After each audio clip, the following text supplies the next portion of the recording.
Hey YouTube, what's up? Code Talks here. So today we are going to be going over the map object. These are sometimes referred to as dictionaries, and how these work, how these objects work is that you input a key and you get out a value, just like you'd read a dictionary. When you find a word, you get a definition. Basically the exact same thing.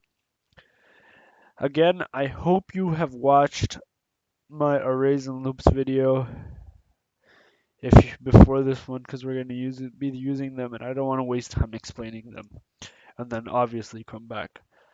All right, so let's get started.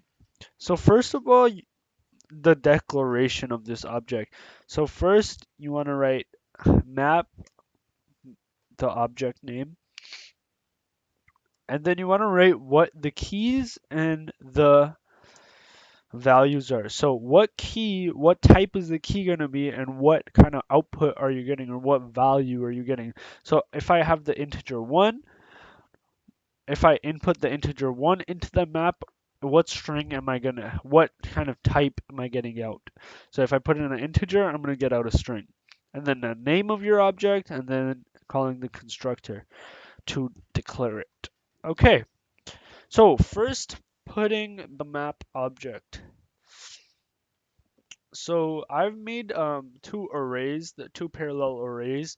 Basically, I'm just gonna actually call these keys and values. So here I have keys.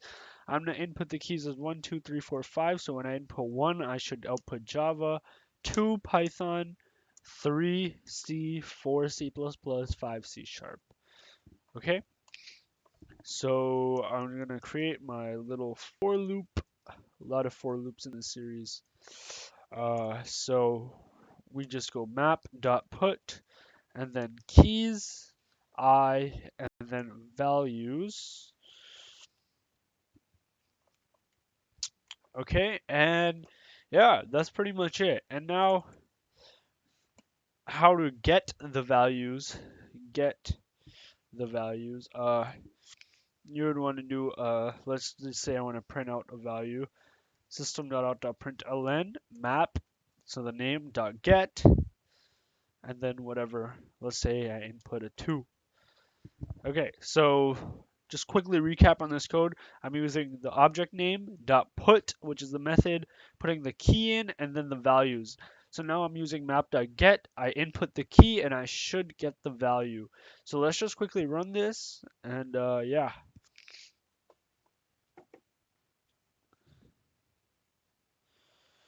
And you see I put in the key 2 and I got out Python. Let's see if it's right. It's 2 Python.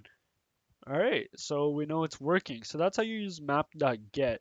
Uh, I'm gonna just quickly write so we know what our output is doing. Value for key 2. Okay. Let's say you want to remove basically something from your map object.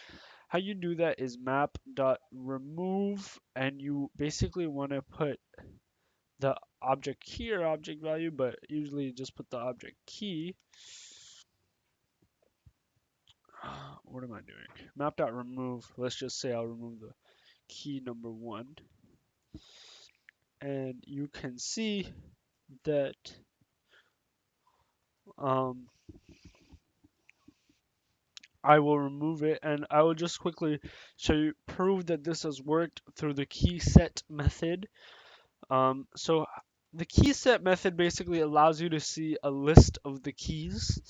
So I'm just going to create an int I, just an enhanced for loop, and basically just call the map object dot key set. And I know it's an int because I declared it that way. As you can see over here, it's an int. So I'm going to go through all the keys and I'm going to print out all the keys now. Print out I, and I literally have a lazy shift key problem where, oh, why am I pausing the video? Play. My apologies. Alright, so it should print out the value for the second key is 2, and you can see I removed the first key. 1 does not exist anymore. Just to prove that it really did remove, I'll do it here as well. And while that is running, let's go to the next one. So this basically just remove, this is the isEmpty method. Literally all of the objects have it. How you can see the keys. Before it had 1 through 5, now it's just 2 through 5. Okay. So, what did I want to do? I'm just gonna quickly remove this map dot remove that, and I just want to write keys over here, so it looks like keys. Okay, and just a plus here. And then what do I want to do? I want to print out is the empty, and as always, you do map dot is empty, and that will return a boolean true for empty, false for not. Next, map the size of the map. So, the size of the map is, and we just do map dot size. Perfect. Values. Okay, so here you can get a list of the values. So I will just not use an enhanced for loop, though you could. I'm just gonna do a map dot values, and it'll print them out as a list. Uh, hmm. And let's just print that. And so quickly, for those of you who've taken a little bit of high school math, so the same way that for something to be a function, you can't have one domain having two outputs. One input cannot have two outputs. The same thing with maps. You can't have, oh, wait 1 second, I just have to write. The values are, yeah, so you can't have one input yielding two outputs, but you can have two outputs yielding the same, sorry, two different inputs yielding the same output. But yeah, you can't have one output giving you two, no, one input giving you two outputs. All right, I hope that makes sense. One input cannot give two outputs, but outputs can be the same from different inputs. So like 1 can equal high, and 2 can also equal high, but one but that first case was possible, but this is not possible. You can't have 1 equaling two things. Okay. So quick thing to notice, I have, since up here I did the remove of the first key, you can see when I printed out the key values, you can see Java isn't there anymore because Java was the output of the first key. Um, not the first key, the key 1. Okay, I'm just gonna comment this out, but like you guys get it. Um, just because I want to see the whole list. All right. System.out.println. So does key exist? You can check if the specific key exists. Do is 6 in the map, and you just do a map dot contains key 6, and you could check for values if values exist. System.out.println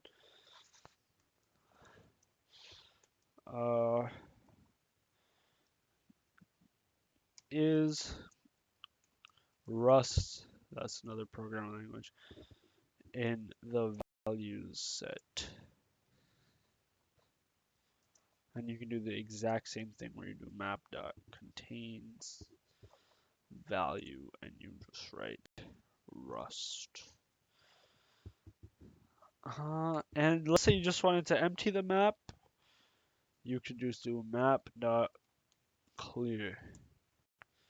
And yeah, it is really that simple. Short video. But yeah, map just allows you to input outputs.